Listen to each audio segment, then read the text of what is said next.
Good morning. Y'all are marking the quote the wrong group of people. Yeah. Morning. Morning. How is everybody? Oh, we're doing that well, I see. Need the sign language again? Something surprising. Well, hopefully everybody's doing well. Did y'all have big storms yesterday? Yeah. A couple of the school systems here let out kids early, and then out there at Martinsville, apparently they let out early too, like 12 o'clock, 1 o'clock. It's Yeah, about we had most. pretty hard wind and rain. Yeah, we pretty County much we got do the us wind, but damage. yeah, we pretty much got wind, but didn't end up with a whole lot of rain, but that I'm aware of. But, Yeah, we had a lot of rain, thundering, lightning, and strong winds, but nothing like Yeah. they had in the middle of the country. Did you see the news with the tornadoes going through Missouri Boy, and that was Illinois? awful. Man, that's amazing. All in a matter of seconds. Gosh. Boy, that was horrible. I got a question for you. Okay. Reading this week's Lancaster Farming, and it's more of an animal science class, but it's an article coming out of the American Angus Association, Angus Genetics Incorporated, and it's entitled Genomic Testing Refines Performance Predictions. And the company, they'll talk about it, and this is where it doesn't go in details, but I guess they will do a genetic predictor of outcomes if you send them DNA from your bull and your prospective cow. And have you done anything like this, and how is it done, and what it costs or anything? Just that. I personally haven't had it done. I know people that do it. Is a company called what's the name of it? Ingenuity? Angus Genetics Incorporated. Oh, okay. But in the Well, bottom here, it says, if you would like for educational purpose, a video recap of the presentation is available, and it gives the website. If I didn't know, I thought it was I'm going to look at it later, but I was just curious. Well, the other question I have, I know nothing about artificial insemination, but when the ejaculant from the bull, how many cows will that serve? okay, hold on a second. Hey, Tom, can you fix the camera? All I'm seeing is ceiling. I can't see Keith. oh, okay. Yes, I thought know- I had fixed it. Let me find a remote. Well, to get back to your first question, uh,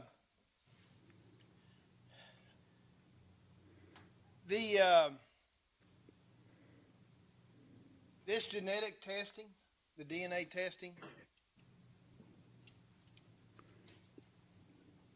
it will what it does in cattle genetics. We've used this tool for years. It's called expected progeny differences,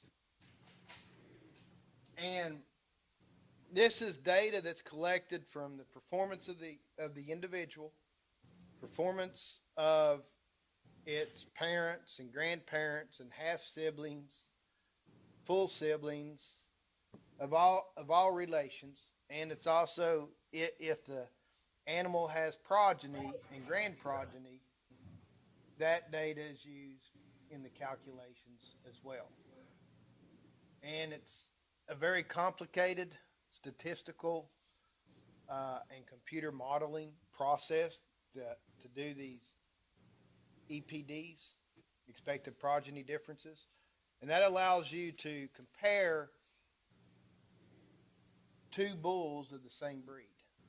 You Well, I can't. think It's not meant to compare animals between breeds. If you do, there's an adjustment factor you have to well, get.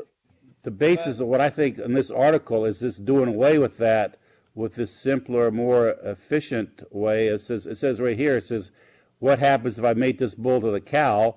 And they can tell you within fairly ease the musculature, the weight gain rapidly and other outcomes of the offsprings. And Right.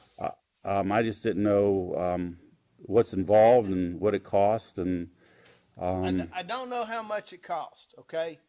But yeah, right now, the way this is going with that genetic testing, they've mapped out the genome or the DNA map of cattle, the genetic map of cattle. And so they can go in there and look for certain markers, let's say like a low birth weight for calving ease, or weight gain or marbling trait, carcass traits. They have those genes or they know the sequence of those genes. So they can look at a DNA sample and look and see if they have that sequence yeah, of it says those right here the genes. EPDs are based on data for a particular breed and not comparing between one breed to another. So you're right there. Okay.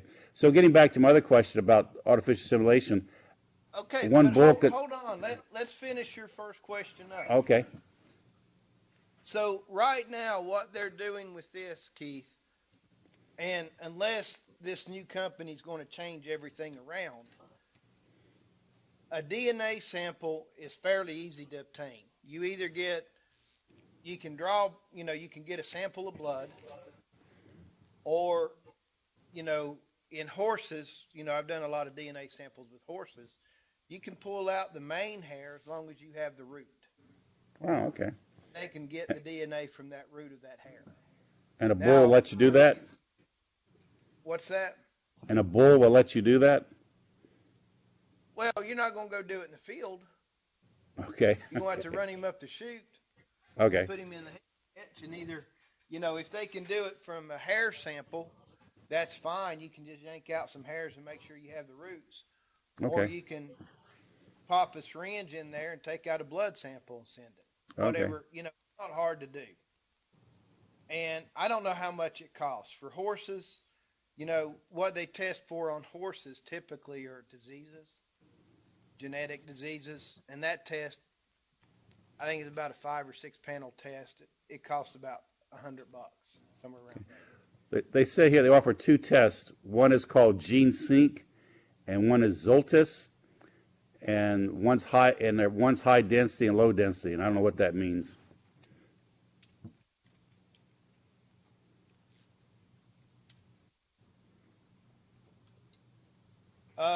I don't know either.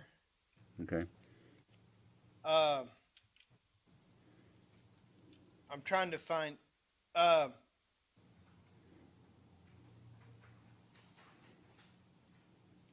Yes. so what they're doing, they're taking these DNA tests and they're looking at the EPDs and they're making sure that they carry those traits on that DNA to put more, it'll say, this has been DNA tested and it's got this gene. Does that make sense? It's giving Yeah, validity to I the was just trying to DNA. relate to the auction last summer where the bull went for what, $250,000. So is that something that he would be offering to his prospective customers, the EPD, on those bulls? Yeah, Or- I mean that's typical. Okay. Even on yearling bulls, even though they don't have progeny, they calculate the EPDs on there. Okay. And when you see EPDs, they also have underneath it. It has an accuracy rating from 0 to 1, and Yeah. the lower that number is on that accuracy, like 0.2, 0.3, 0.4, the more that EPD can change over time. It says here they have a 75% accuracy in their testing. I don't know what that means. What that would do, in my opinion, and from the way I understand it, and I may be wrong, they can take a yearling bull that has no progeny and the accuracy is really low. They can DNA test that and make sure he carries those genes, and that will increase that accuracy because they know that bull carries a gene for marbling or a gene for, the necessary genes for desirable carcass traits or weight Says that gain. Says they'll guarantee that, here again, I don't know what these values means, but it says range between 7 and 11 and allows a little more comfort and lets you sleep at night. So I don't know what 7 to 11 means. Yeah, I don't know either. Okay, well, is there an article?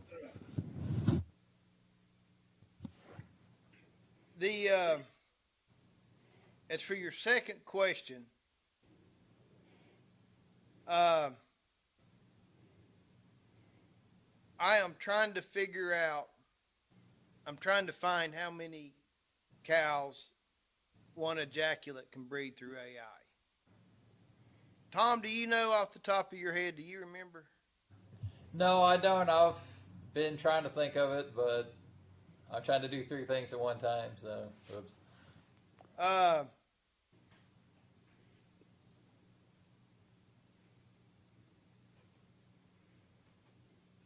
the thing with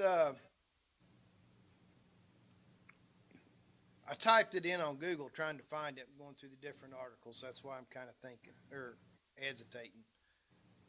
I don't know that number off the top of my head. Like I said, I'm trying to find it. I was just thinking, when you pay $30,000, I hope you would be able to do more than one cow. Oh, you can. Typically in, a pasture setting with the bull, for mature bulls, we look at running one bull per 100 cows. And, Okay. With yearling bulls, that number is probably in the low teens, 10 to 15. You just don't, because they're still growing. The thing with artificial insemination, when we,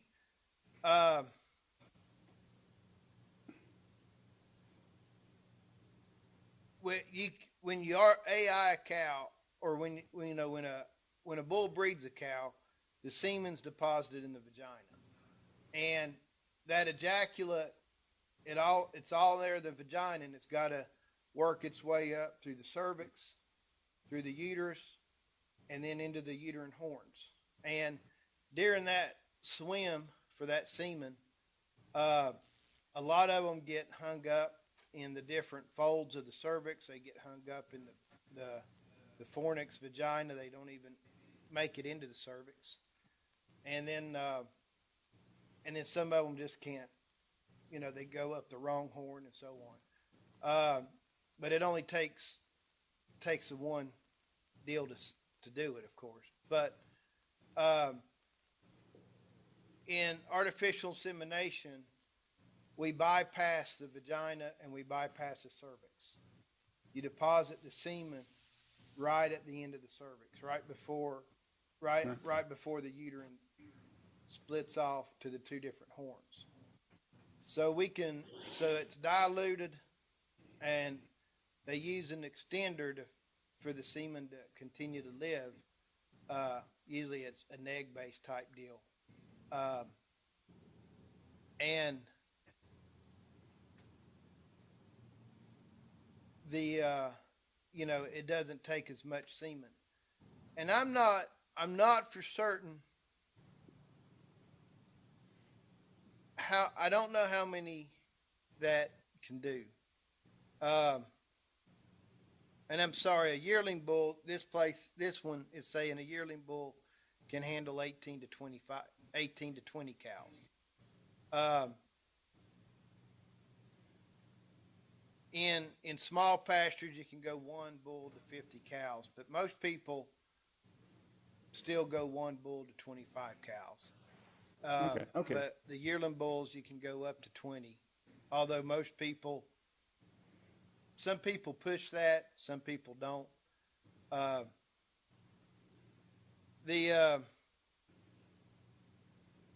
I still can't find.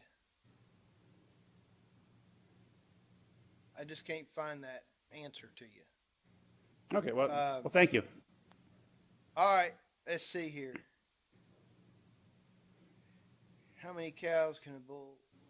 I see videos, but I don't see the answer. I don't want a video. Let me check this one out from Ohio State real quick. I'm looking at two different articles going back and forth, and I'm trying to do some math just to get a ballpark number. It looks like, the average ejaculate volume is 5 milliliters, and the sperm concentration is about, what this has got written is 12,000 million per milliliter. So that would mean the average ejaculate would be about 6,000 million sperm. So if you go with 6,000, and then I'm looking at this other article that says you have about 5 to 10 million, well, between 20 to 40 million sperm per straw. So take that 6,000 divided by, say, 40. And so you're talking, just to do that, you're talking whatever 6,000 divided by 40 is going to be. 600 divided by 4, that's a couple hundred. So it's a lot. If it I was works that thinking way. it's somewhere around 100, but I wasn't for sure. Okay, It may but be I mean, more, at least we maybe got a less. ballpark number. But So it's more economical to do AI than having a live bull on the pasture. That comes up to 150, Tom. 150. Okay. Yeah. Okay. For I'm some trying to do reason, I math had in my head. 5 to 100 in my head. I think it's going to vary on the semen output of that bull. Oh yeah, absolutely. But at least we have a ballpark. So. Okay. But yeah, it's a whole lot cheaper because I mean, if you can get a straw for $15-$20, and how many cows do you have versus how much would it cost you to feed and take care of Yeah. a bull for the year, especially if you got a small herd. Yeah. Yeah. Okay. Well, The thank you. I only appreciate that. The only problem you have with that is typically, you'll synchronize your cows and then you'll breed them through artificial insemination. And you usually run about a 70 to 80% conception rate through AI. 65 to 70%, maybe 80 if you're really fortunate. And if you're good and the timing's all right, you're not going to get 100%. So if you don't have a bull, what you're going to be doing, you got two choices. You can try to rent one for what they call a cleanup bull. So typically what people do, they'll AI their cows and then they'll kick them out with the bull for the rest of the breeding season. And if they didn't conceive through AI, they'll come back into heat and the bull will cover them. Oh, okay. I didn't know that. If you don't do that, you're going to have to come back and the next cycle and start heat checking to pick those up that didn't breed. Oh, good. Okay. Well, thank you. I appreciate that. A lot of dairy farms, that's all they do is AI, but they see those cows every day. A lot of them don't have bulls on the place. Some of them have bulls they call them Gomer bulls. They're not fertile. They've given them like a vasectomy, or they've gone in there and surgically changed their penis so it can't penetrate when they mount. And they use that as a heat detection aid. Oh, wow. We used Gomer bulls when I was in Colorado. Is he saying Gomer? On that ranch. Gomer, like Gomer pie. Okay, Gomer. Okay. What was that, Tom? Oh, he was asking. I was clarifying Gomer, like Gomer pile. Yeah. We use those in Colorado as a heat detection aid. Oh, gosh.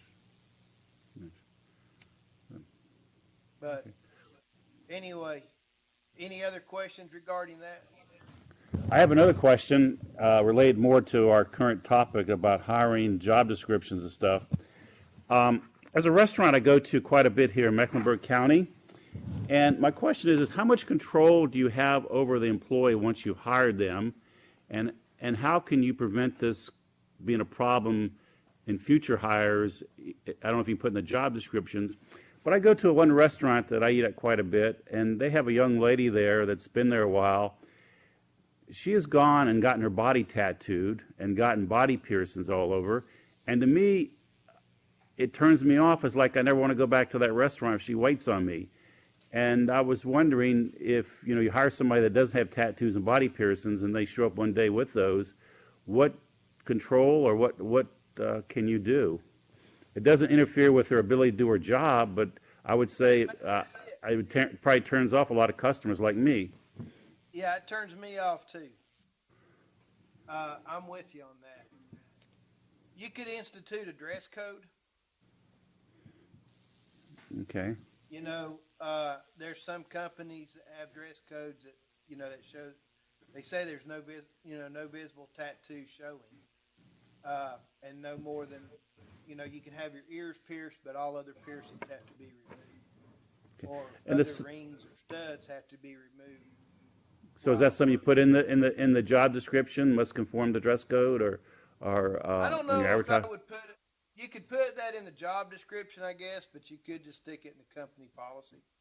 Okay. You know, Okay. Then the direct. second thing, here at the same restaurant, another individual spent more time texting and on the cell phone, and then had earplug listen to music. So can you control that as an employer? Say no cell phone usage during the working period, or how is that handled?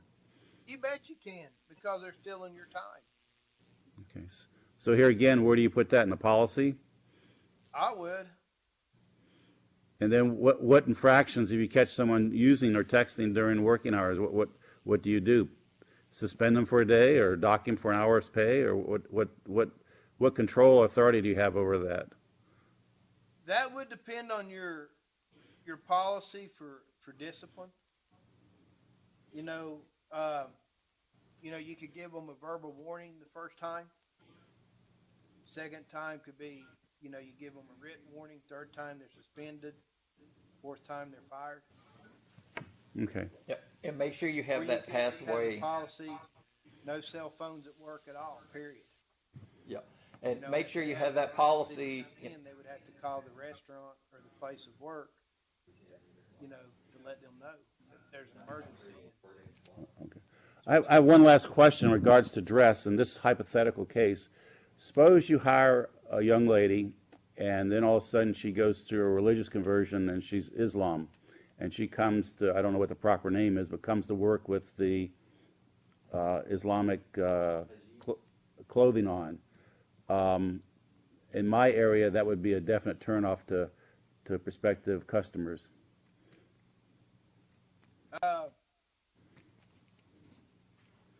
Well, religion is one of those 6 characteristics that's protected. But when you hired her, she was not of that faith, and now she is. Right, I understand. I would, to be honest with you, I would consult a lawyer. With today's environment and the media backlash, I would make sure that I am legal all the way through and through. Because I can guarantee you're going to get sued if you do something about it. So I would consider, I would recommend you consult a lawyer regarding that. Well, getting back to your earlier thing about policy, could you have something in your policy stating no outward showing of your religious affiliation during working hours or something like that? Maybe,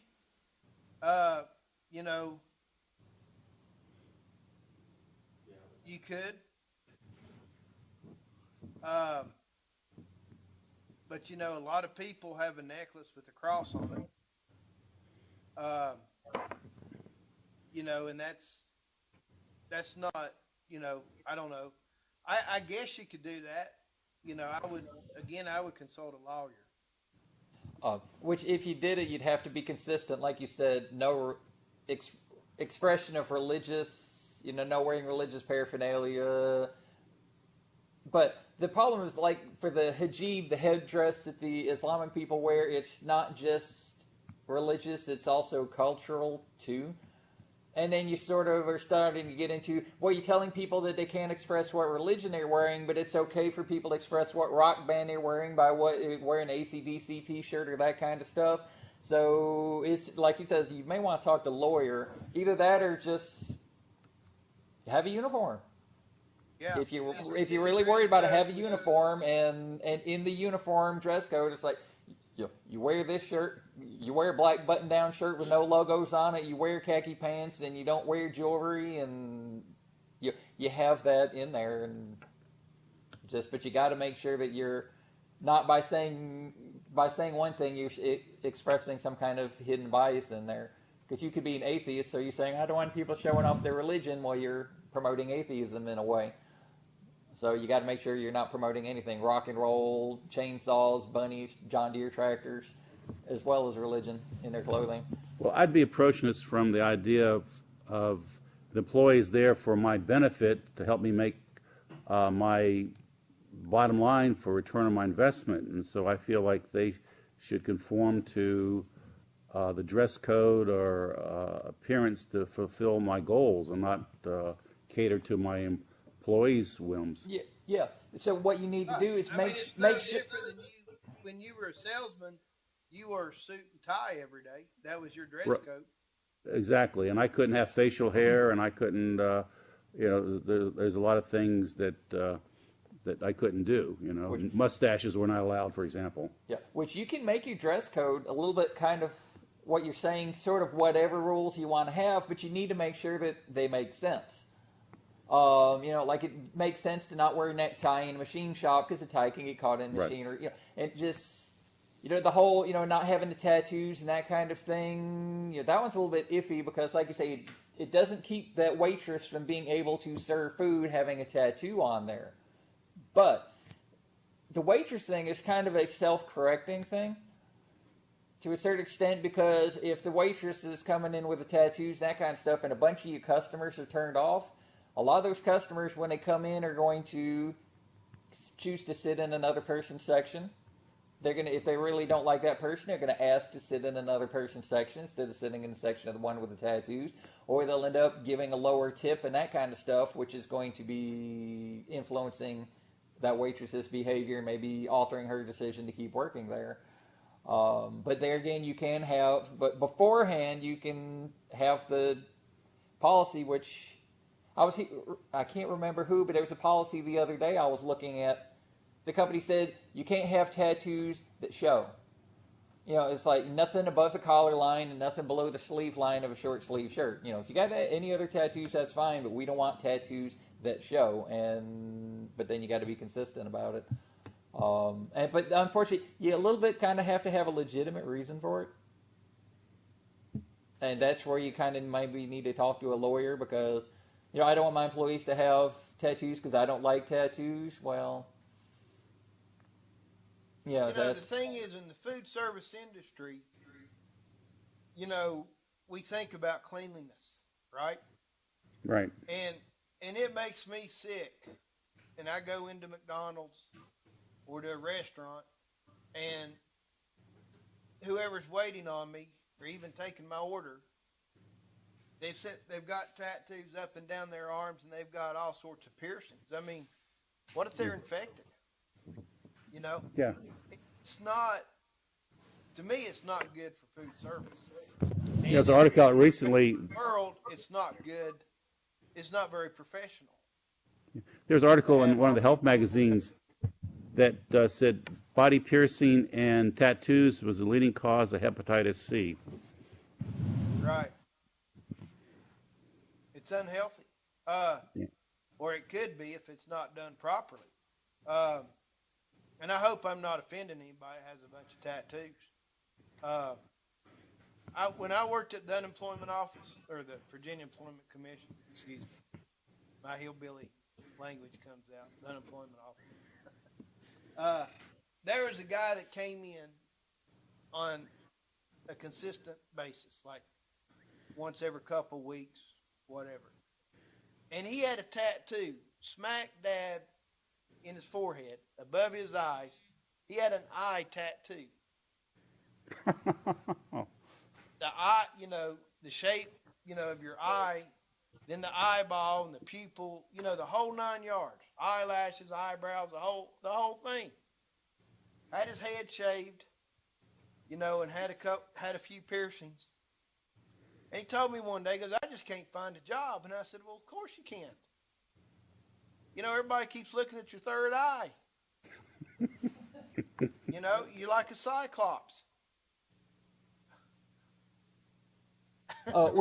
Which one thing that you can maybe do to sort of cover yourself is if you end up doing a survey of your customers, just sort of an annual customer preference thing, and somewhere in that survey about, do you like, you meat overcooked, undercooked, whatever, in all those questions, you have questions like, are you, how do you feel about your food being served by a person with tattoos?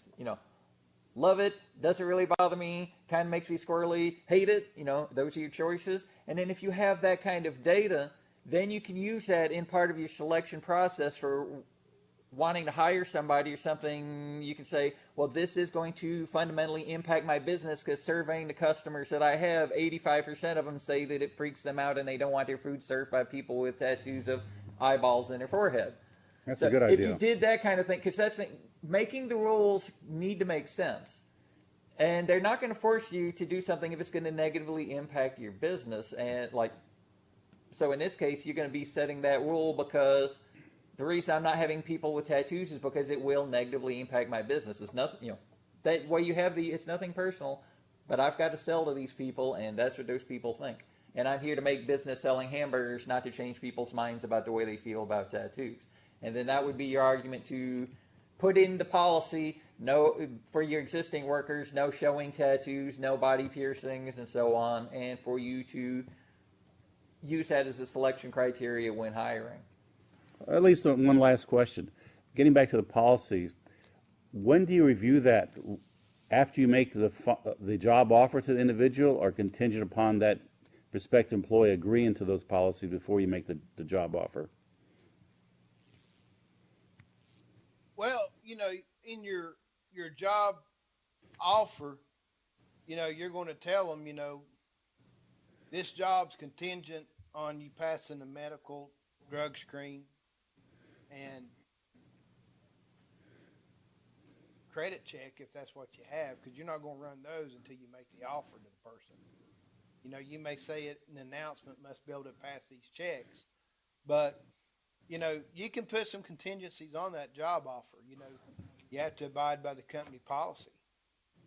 Okay. And have them fill out a form. A lot of times the first day on a job, you're reading including the employee manual and policies and stuff, and then they sign a sheet of paper saying, I agree to abide by all of the company policies. If they refuse to sign it on a first day because they're not comfortable with your rule about tattoos on their forehead, then that's one of those conditions for employment, and then you let them go. And you can have that in there at the beginning. Okay, thank you. So for Aaron and Jasmine and the other young people in here, think twice before you get wild and get a funky tattoos and funky piercings, because it can come back in the future regarding your profession. So did the third eye qualify for disability? I don't know. I think he should get it removed. Well, it would be partial blindness because you can't see out of it. I think you ought to get that removed. I wouldn't hire him to even work on the farm. Because it's so distracting. He's a real nice guy, though. But, it was that distracting, nobody would hire him. Did it wink? I don't know. I just know he couldn't find a job. And I felt sorry for him because, it might have been a rash decision, to do something like that, and it's haunting him for the rest of his life.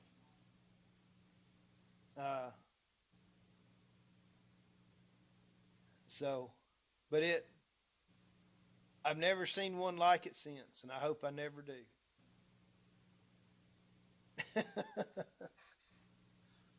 That's something you do in retirement. Well, the thing is, by the time we get that age of retirement, we're over that stuff.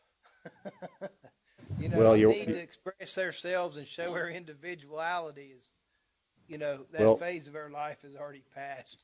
I don't know. I think Keith is going to get a tattoo during spring break next week on his forehead. Yeah, he come Yeah. back with a queen bee, with the queen Yeah. bee tattooed on his arm. Oh, We so can that'd be a ask him, is picture of that his your wife. or is that your queen That's right. bee? Now, what they say at Young when you get a tattoo of the sailing clipper ships? When you get my age, they're at the bottom of the ocean and the submarine sunk. When I was growing up, and Keith is probably the same way with you. The only people I ever saw with tattoos were ex-servicemen. People that served in the military. They're about the only ones that had tattoos when I was growing up. If they served in the Navy, they had something regarding the Navy or the Marines or the Army. And usually it was up on their arm somewhere and you didn't see it, unless they had short sleeve shirts on or something like, at a pool or something.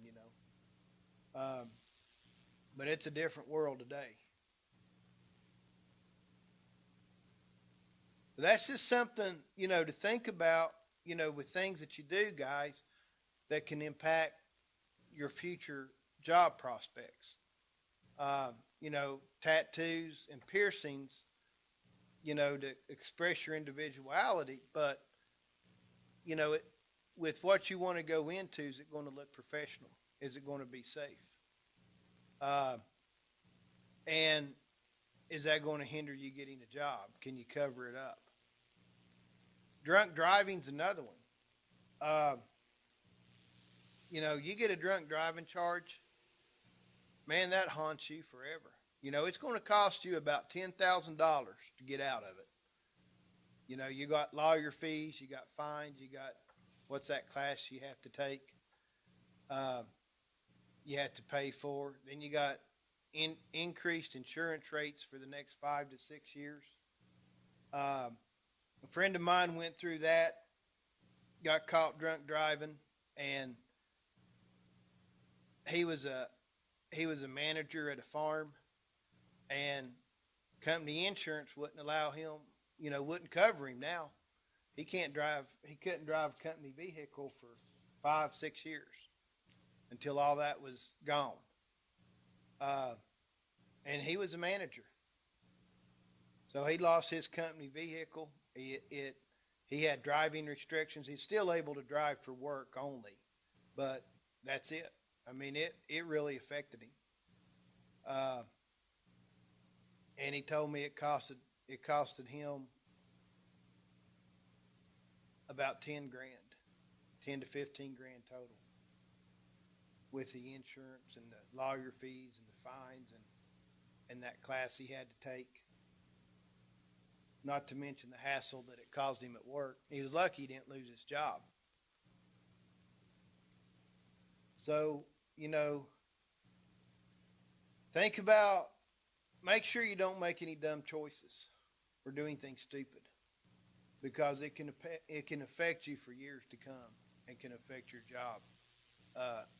job prospects. If I could add one thing to what you're saying, protecting yourself for future employment.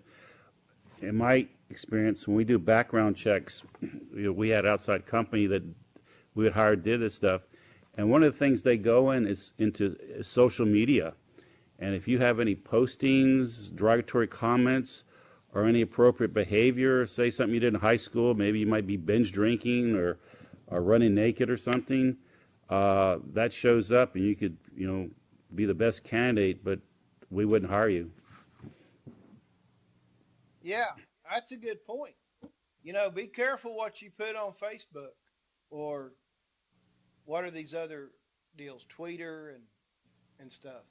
I saw on the news today that some guy just got fired from his job because he was blasting the widow.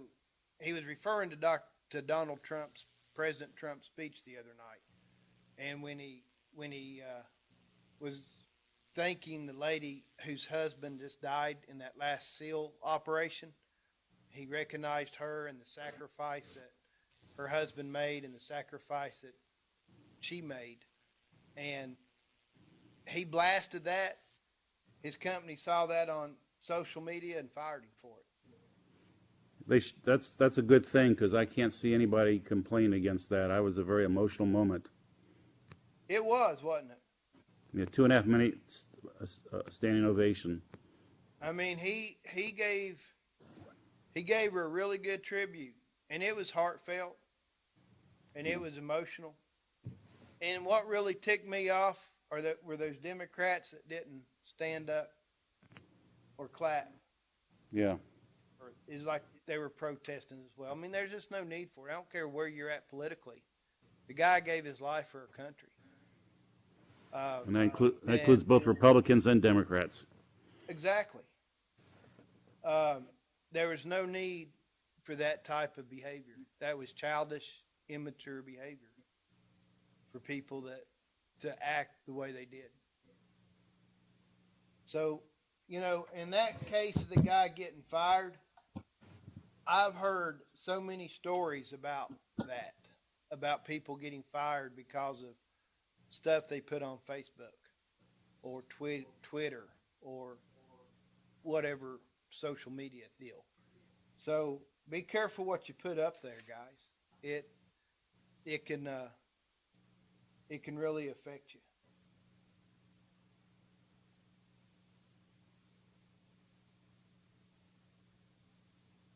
And I guess we started off, but we got really sidetracked today. But I think you know words of advice to live by on some of this.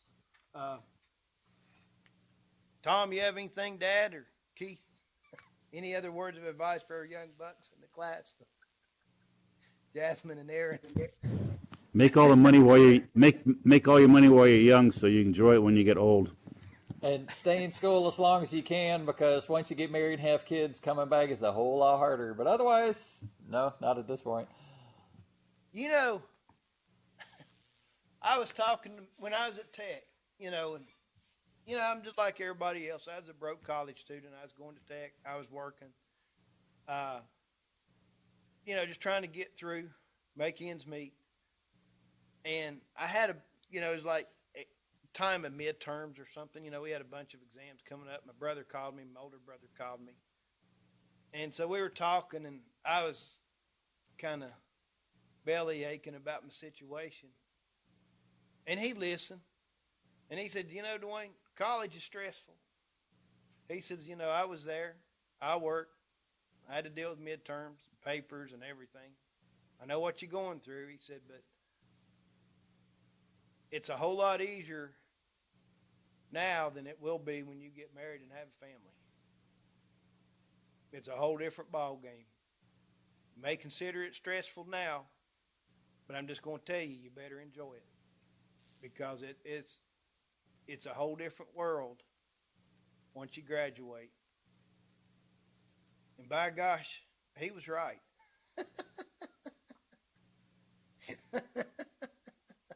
Yes. All When I I can say. yeah, when I So went Tom, back to you're take right. yeah, when I went back to take classes a couple years ago, I could only do one at a time. Just I could not do more with a job and a wife and kids. Only one at a time. And the other thing you'll find out, guys, the older you get, the more time is a precious commodity. I don't know why that is.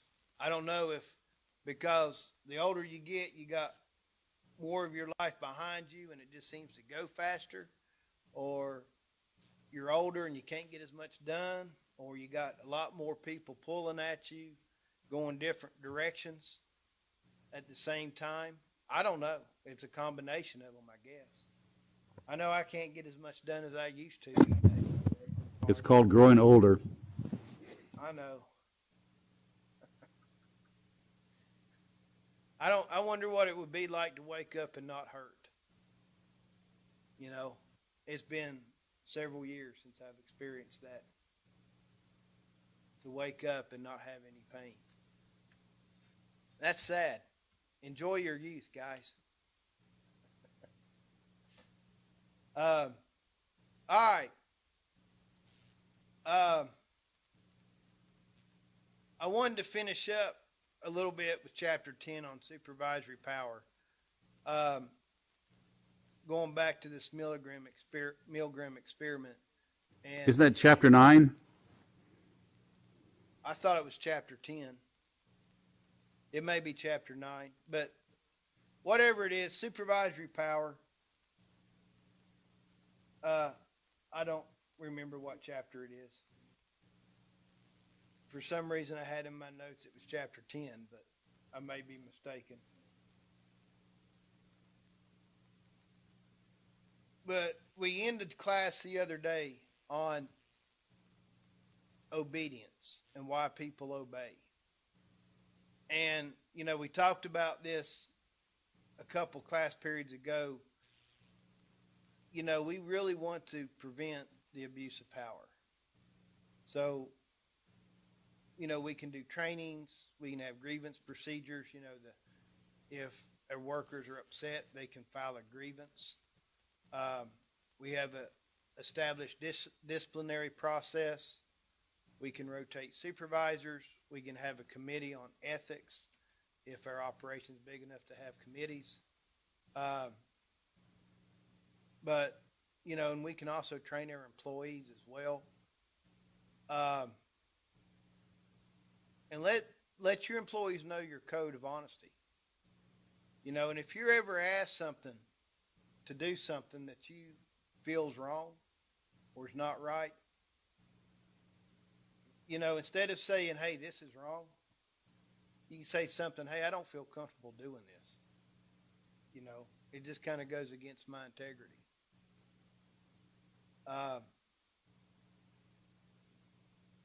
And ask time to think about it. But, you know, you've got to prevent abuse. Power and authority, it can easily go wary on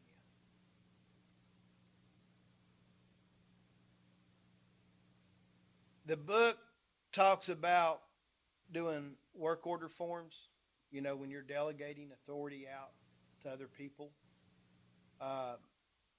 You know, if they have a job to do, you can just do a work order form that, you know, to the person that needs to do it, the date you need it done by, the date it was completed, and what they need to get done. That's one way. That way the employee doesn't have to guess what they need to do. They know.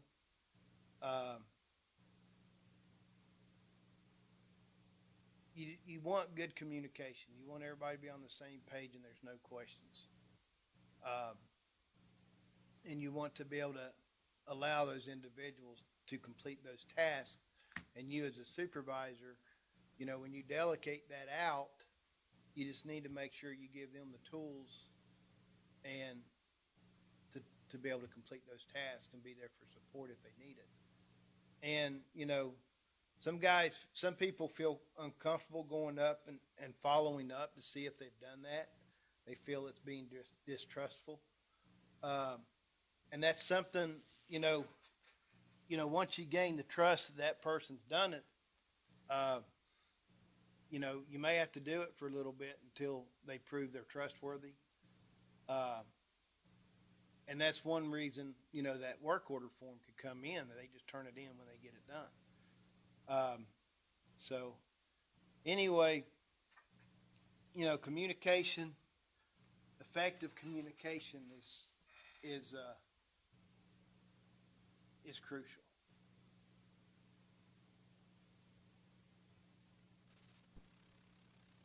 So any last comments about power or abuse of power and how we can prevent it?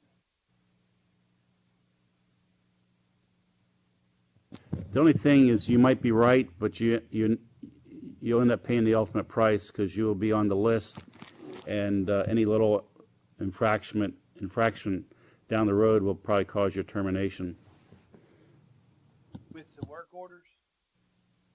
No, when you start about abusing power, say if you did make a legitimate complaint against your supervisor, Oh yeah. and you might win the battle, but you will lose the war over time.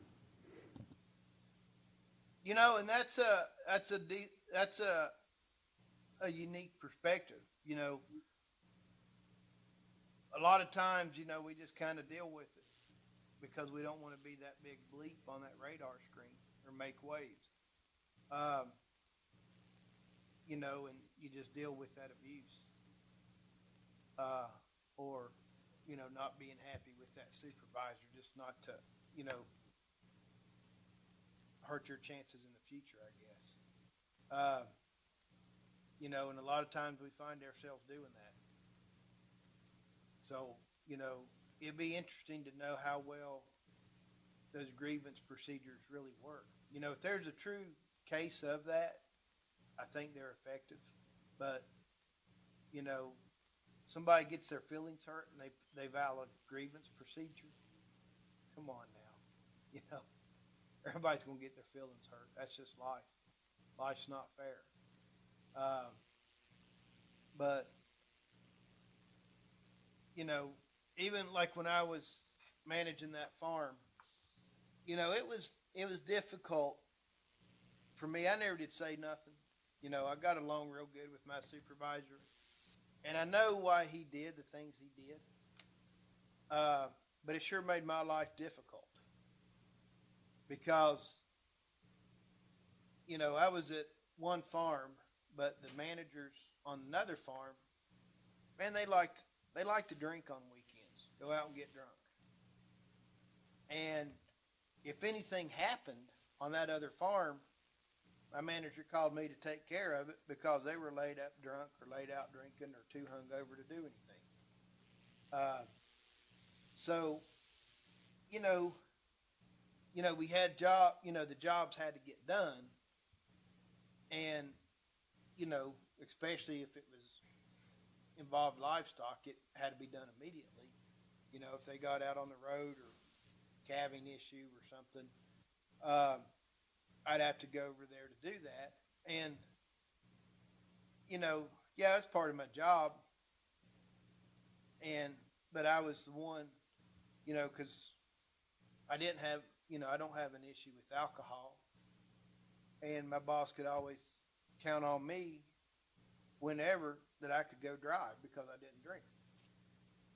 So, you know, I could go load up a horse and be over there at whatever hour, whatever day of the week, and I could go do that job because the other people were too drunk to go do it. You know, and that was frustrating because I didn't have a life. But you know, it wasn't an abuse of power from my you know, from one aspect, it wasn't abuse of power because it had to get done. But I don't know if personally I would have tolerated that behavior from those other guys. You know, does that make sense? You know, but if there was a grievance deal to file, that would not been a place to do it. Oh, you're working me 80 hours a week because I'm having to go over here to go do these other people's jobs because they're drunk. You know, that would have just hurt me. You just do your job and go on, keep your mouth shut. But you know, I don't know. If there is a grievance procedure, you need to be real cautious on what you do because it like Keith said, it could come back to hurt you. Yes, there's simple things like indirect things. When I got out of college, I worked in a hospital, and I was single at the time. And a lot of times when there was gut work to be done or conflict with holidays or something like that, it was given to me because I'm single and don't have family responsibilities. And at first I didn't mind it. After a while, I started resenting it, and it was really no avenue for me to vent that complaint because it would come back and haunt me. Yeah, you know, when I first started Stewart's, I didn't care. You know, hey, this is the time for me to show I'm dependable. I can go do this. Uh, and but like you said, after a while, you get burned out. You start resenting it. I remember one day, and this aggravated me. I think it's on a holiday. Might have been on Christmas. I don't remember. We raised about 50 acres of tobacco, barley tobacco. And so, when you hang it in the barns and let it cure, before you can, once it's cured, before you can get it down from the barns and strip it, it has to come in case. You have to have a moisture level in there, or when you take it down, those leaves will shatter because they're dry. Well, it came in case. We'd had a lot of cold days and cold nights, and so it was dry. It wasn't coming in case, and we needed to finish this up. And it came into case on, was it Christmas or New Year's, something like that. But Robert called me, because it was warm and rainy the day before. And he called me, goes, go over there to this barn and check it and call me back. So I did, and it was in case. And he said, start stripping it down, or start, pulling it down. So I did. He goes, I'll get some other people to help you. Well, about 30 minutes later, another guy shows up, and Robert shows up, just the three of us. And I said, is this all we got today? He goes, yeah, everybody else is too drunk to do anything. And here it is, I guess they're out ringing in the new year or something. But, you talking about feeling resentful. That stuff gets old pretty quick. So, if you're in a supervisory position, keep in mind your employees. You got to give them some time off. If they're single, if they're married, whatever. Everybody's got to have some time for themselves. So don't abuse them. Even though they may be your most dependable one and never tell you no. You need to have your feelings with them. The salvation, or my thing on that deal was Robert was always there with me. Whenever I had to go over, because those other guys were laid out drunk and I had to go do their job, my supervisor was right there with me. That went a long way because he was the same way I was. I mean, I'm sure he wasn't happy about it. So that, to me, went a long ways as what a supervisor should do, because he didn't ask me to do something he wouldn't be willing to do. Also, supervisors need to protect themselves. In my pharmaceutical years, I was involved in a very troubling case where her manager wrote a bad job performance, and the response was, well, sexual harassment charges were filed after that. And it was proven wrong. However, once that charge is there, even though it's erased, it's in your career papers, and the individual who's an outstanding employee, supervisor, was passed over many times for promotion because that appeared in his job performance, even though he was cleared of charges. And that's a good point. One of the things that we've mentioned with the supervisory power is to avoid the appearance of evil. And, growing up, my dad was a stickler on that. Whenever there was a widowed lady, like at church, that needed help,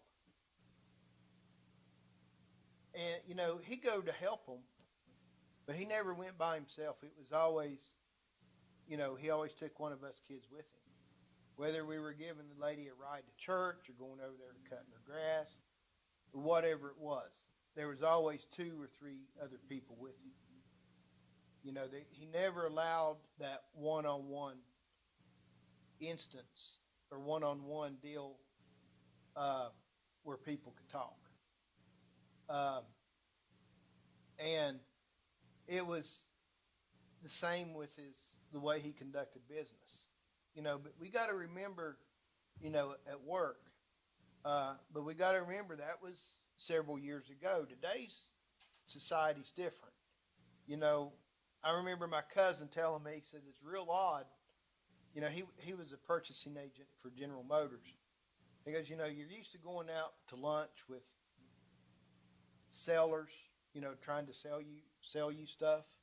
He goes, what blew my mind one day was when this salesperson showed up, and she was a very attractive lady and was taking me for lunch to tell me about her products.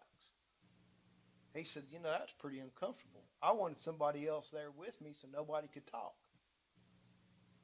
Or rumors get started.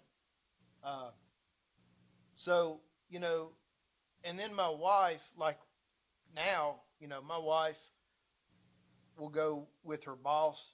They're going this weekend to a conference in Florida. I mean, it's just not them two going. There's other people going as well. But,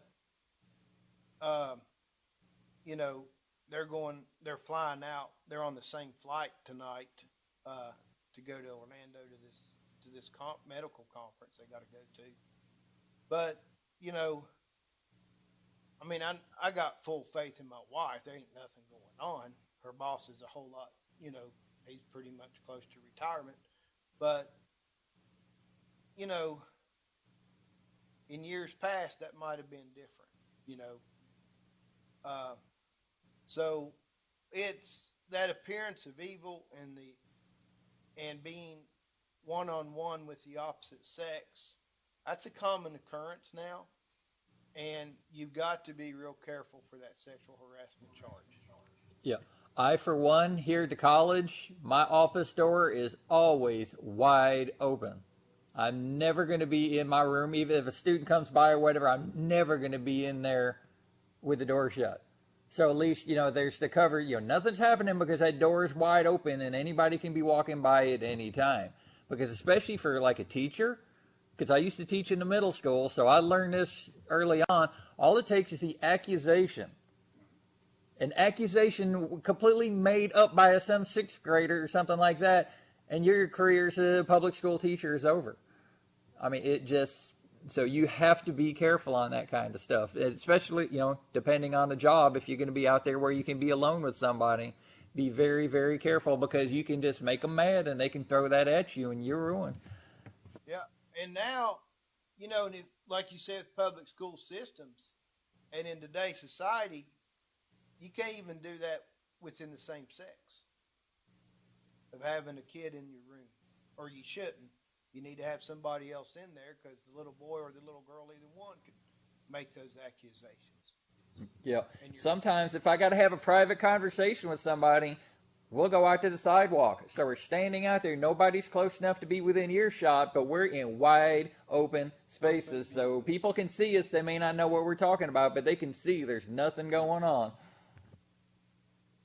Yeah. So, keep these things in mind, guys, because it can be devastating to you. Although nothing happened, those accusations could be made by a disgruntled employee or disgruntled somebody else. So you got to be careful. When I was at Stewart's, and I think I told you when we were talking about layoffs, and I had to make a decision, or was involved in the decision on who we needed to lay off, and they asked me my input. My dad told me, he said, document every day of what's going on.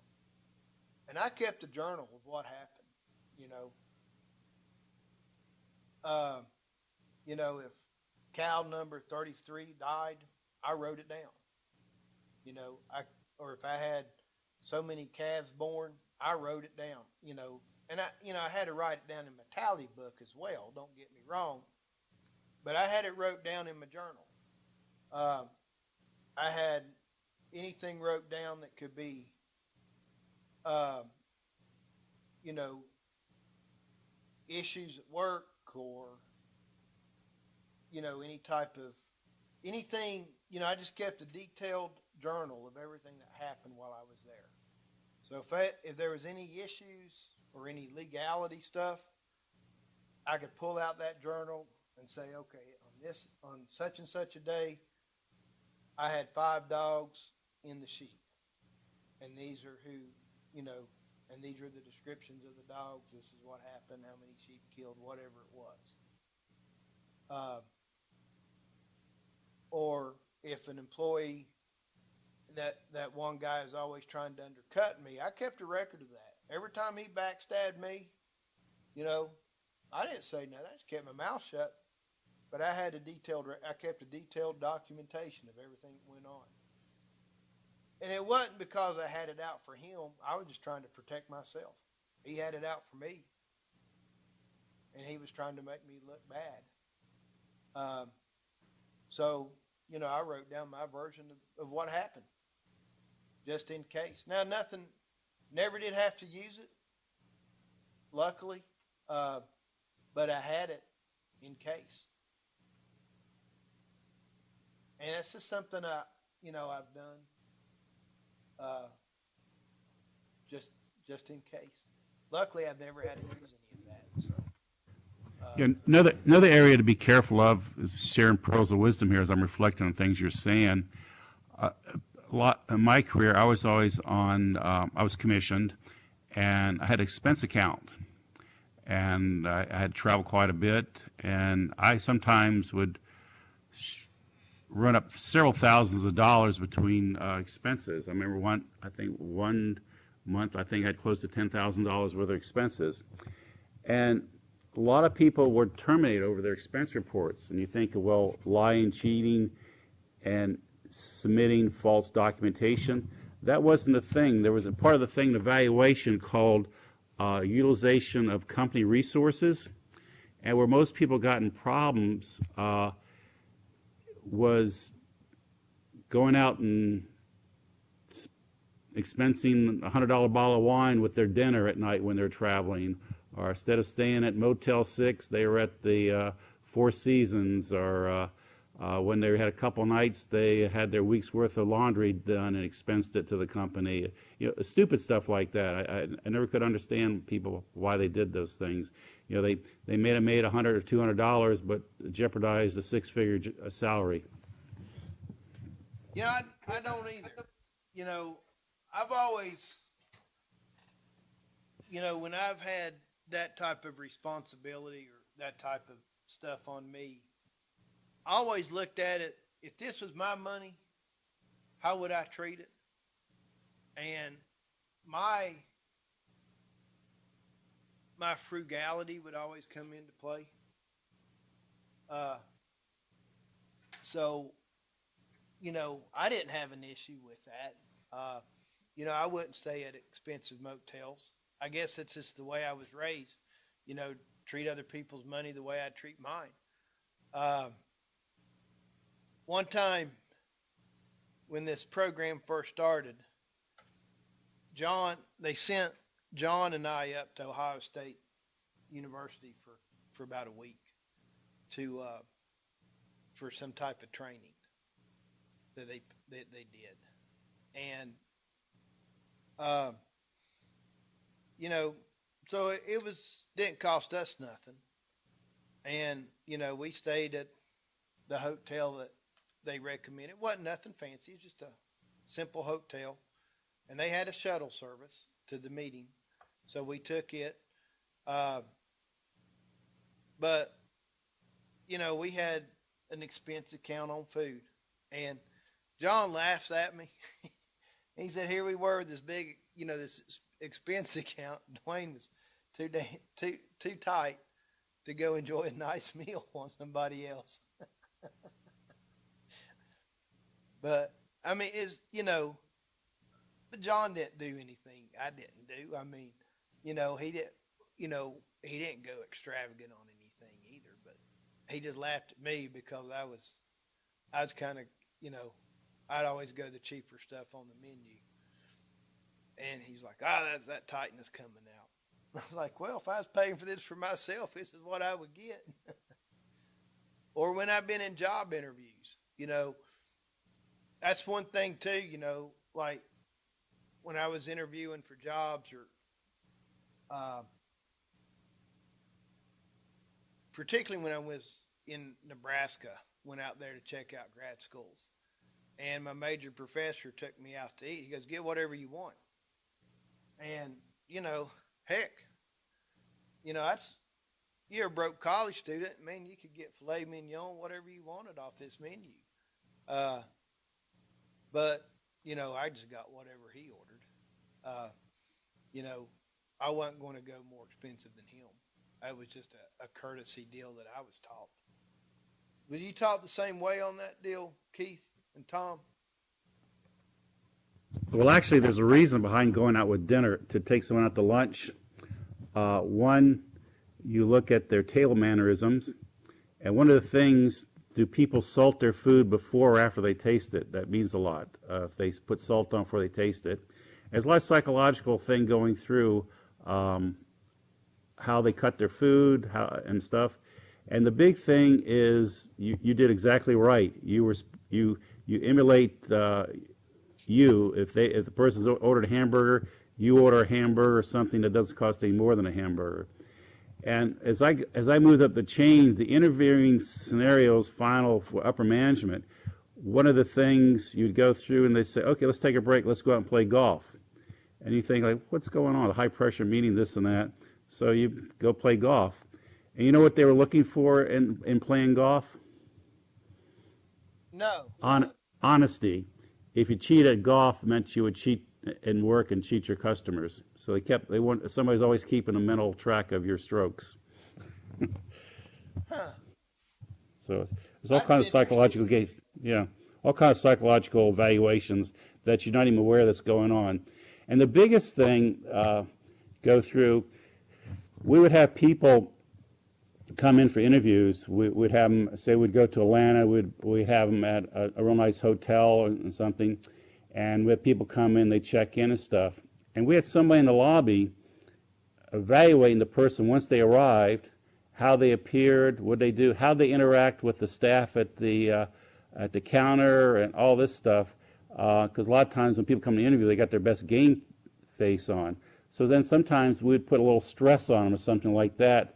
Say, well, who told you how to interview here? We don't have your name down here. You sure it's the right hotel? Just to see what their reaction would be and stuff. And it'd be kind of interesting. And sometimes we'll have somebody sitting down and they start talking like, oh, I'm here for the interview too. Kind of, well, I heard this such about, just to get some kind of conversation just to see what they actually know or don't know about the company. So you're being interviewed the whole time whether you know it or not. Aaron and Jasmine, are you picking up on this stuff? Yes. What was that, Aaron? Yes, sir, I am. Okay, I thought you said I'm paying something. attention, yeah. We've got totally sidetracked, but guys, this is words of wisdom for you guys.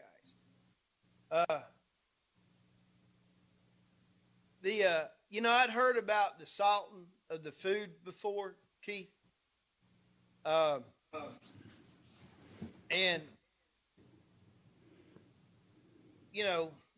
I like food with my salt. But you should taste it before you put salt on it. That's the whole thing. Yeah, right. And I normally do, other than my steaks. Because I know this sounds crazy, but Robert taught me, and he was right. He said salt will help bring out the flavor of the steak. And I said, well, but Robert, I said, it's already been salted. He goes, yeah, I know. He said, but just add just a little bit more. And I've gotten in that habit. If somebody bring me, I get a steak, first thing I do, I just put a little bit of salt on there, then I go on to eating it. Do you like chocolate? Do you like chocolate? Chocolate, yeah, I like chocolate. I mean. Well, next time you get chocolate bar, put salt on it. A whole new experience. Seriously. Oh, I tell you the one you got to try then is the dark chocolate with sea salt. Yeah, that's, oh yeah, ecstasy. I know what you're Yes. talking about. Yes. But yeah, I need to. It's one thing I need to do when don't salt food before I taste it first, especially steaks, because I'm in a bad habit of just salting the steak. My brother-in-law got on to me about it one time. He's like, "You haven't even tasted it. They're the experts. You know, if this was a job interview and I was interviewing you, I wouldn't hire you just because you salted your food before you tasted it." And But I was like, "Well, one of the most reflecting things I haven't thought about in years, young individual there is trying to make a good impression. We were going to offer the job to him coming in for the interview. It was at lunchtime, and we're eating, and he'd accidentally, when he tucked in his napkin, he actually tucked in the corner of the tablecloth, and one of the people were in late. It was a female, so she came in there, and he stood up. Well, when he stood up, he, he dumped the coffee, everything on his lap and on the person next to him and stuff. And it was like one of those moments like, oh, if he had a gun, he would have shot himself. And then he calmly, he says, and I'll never forget this, he says, well, I guess I've blown any chance of getting this job. And he took a very thing and made it into a very humorous thing, and we offered him the job because of his response. I mean, it was class. I mean, you couldn't. The lady, she had a white suit on and stuff, and I don't think coffee comes out. And it was one of those moments that, wow, priceless. But he came back with a priceless response. well, I was quick thinking on his feet. You got to admire him for that. But you know, I'm sure that's happened more than once. Well, that was response to one Throughout of the. world, you know what I mean? Go ahead. I'm sorry. I didn't mean to interrupt you. Well, that was one of the responses of one of the upper managers there. He says, "What, have you done this before?" Because he was so quick on the feet. And he said, "No, sir. It just came in my head." Well, I mean, it makes sense to me. Boy, I've blown this job now. You see what a klutz I am. 'Cause I can picture myself doing something like that.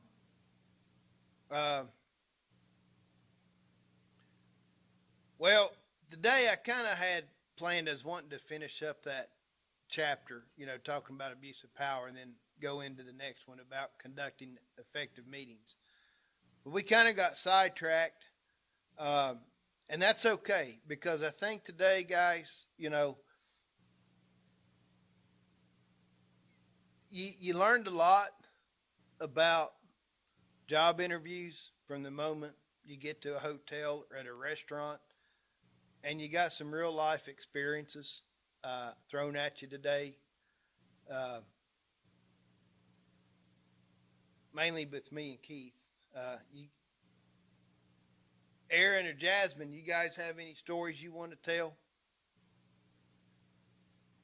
Aaron, you've been out there a little bit in the workforce. You have an experience you want to share with the interview or a supervisor or grievance or something, and how you handled it?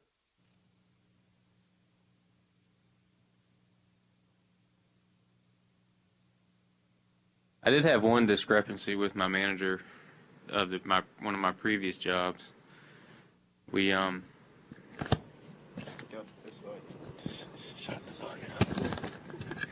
we were we had like a discrepancy about the a schedule that was. I had one of my friends had passed away in a car wreck unexpectedly, and she told me pretty much that I could not go to the funeral. And I told her, I said, well, you're going to have to find somebody else to work. I said, because I'm not going to be here. And she said, well, if you don't show up, she's like, your job is gone. And I told her, I said, well, if it has to be that way, that's the way it has to be. And what came of that? Well, I didn't show up, and I told her I wasn't coming. And I mean, anybody in their right mind wouldn't go to work either. They wouldn't miss your friend's funeral, but I talked to the administrator of the job, the main boss, and the manager almost got fired over it. You know, Really? she was really angry that she wouldn't like work with me and understand the situation, and she almost lost her job too in the whole process.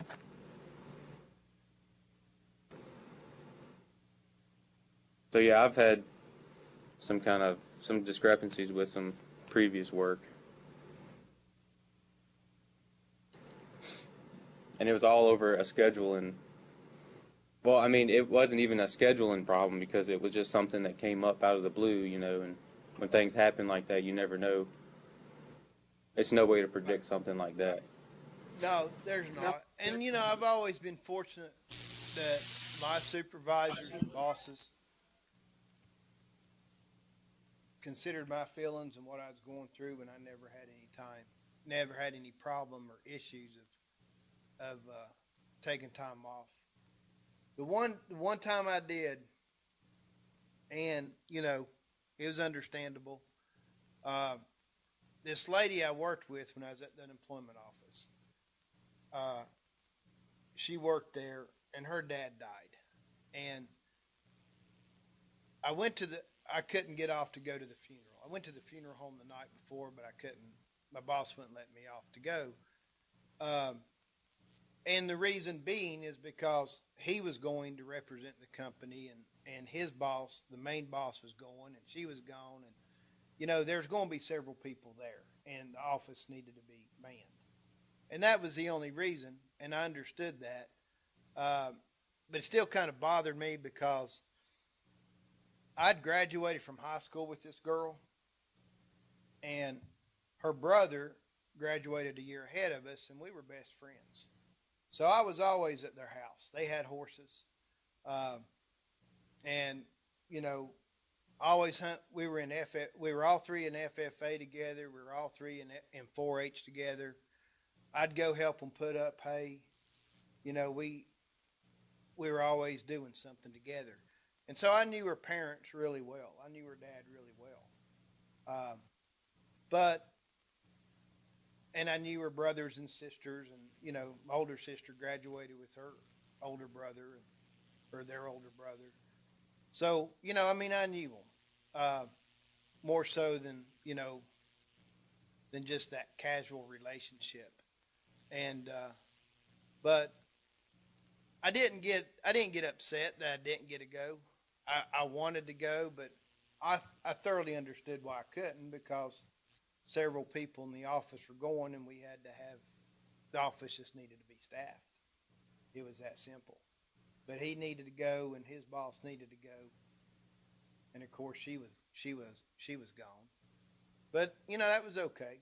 I could deal with that. I went to the funeral home the night before, so it turned out all right for me.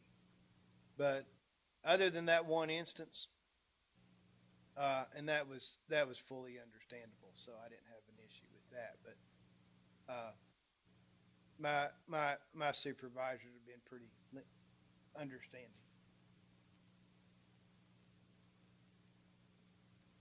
Yeah, Well, one guys, thing, one thing, go ahead. closing here. I think Aaron said this a couple weeks ago, and I've been thinking about it ever since. He says sometimes young people in their first job don't appreciate what they have, and that was one of the big things that was stumbling block to us in the pharmaceutical industry, hiring college graduates, because you had a lot of freedoms and you had a lot of choices to make. And we got so we really wouldn't hire college graduates. We usually ended up hiring those who were successful in other careers, whether it's no matter what you did, as long as you're successful, teaching, nursing. We hired a guy one time as a manager of a fast food restaurant, but he was successful. So it goes along to gain experience of a proven track record to move up to bigger and better things in your career development. Yeah, you know, and that was the comment Aaron made about sometimes you don't know how good you have it that first job. I think he hit the nail on the head. You know, um, it I know a lot of people had really good first jobs and they left. I mean, I had a good first job there at Stewart's, but after I saw, after I was there for a while, I realized there wasn't much of a future there. And I left, but it was a good job to begin with for a while. But, that really nice job, that, I think some people miss that.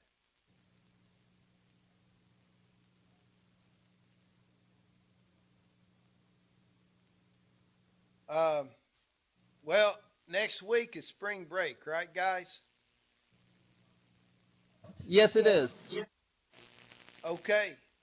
Y'all have fun, and if you want, you can go ahead and finish up those assignments and get them in. That way they're out of the way. Otherwise, we'll just send them in when they're due. So, but you guys have fun on spring break. Don't work too hard.